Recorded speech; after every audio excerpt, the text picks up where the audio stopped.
peut pas tout contrôler. Êtes-vous d'accord avec cette affirmation? Pourquoi? Voici une structure détaillée que vous pouvez suivre. Introduction, 30 secondes à 1 minute. Commencez par définir le cadre de la discussion en posant la problématique du contrôle de l'État. Exemple. L'État joue un rôle crucial dans la régulation de la société, en assurant la sécurité, en établissant des lois et en garantissant les droits de ses citoyens. Cependant, la question de savoir si l'État peut ou doit tout contrôler est complexe. À mon avis, bien que l'État doive assumer certaines responsabilités, il est limité dans sa capacité à tout contrôler et ne devrait pas chercher à le faire.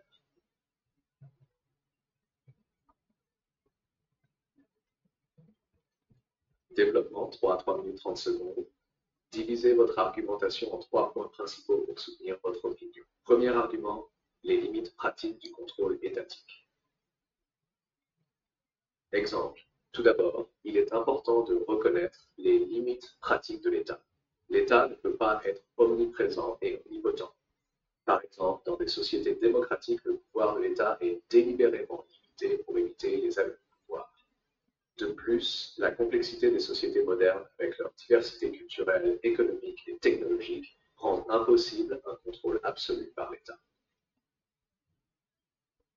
Deuxième argument, le rôle des individus et de la société civile.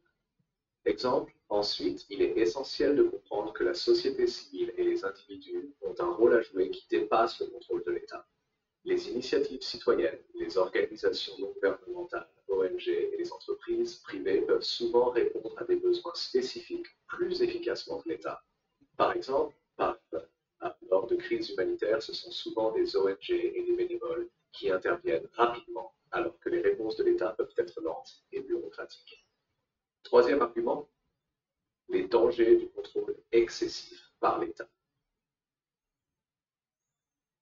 Exemple. Enfin, un contrôle excessif par l'État peut mener à des dérives autoritaires et à la suppression des libertés individuelles. L'histoire nous montre que les régimes qui cherchent à tout contrôler, comme les dictatures, finissent par limiter sévèrement les droits et les libertés des citoyens.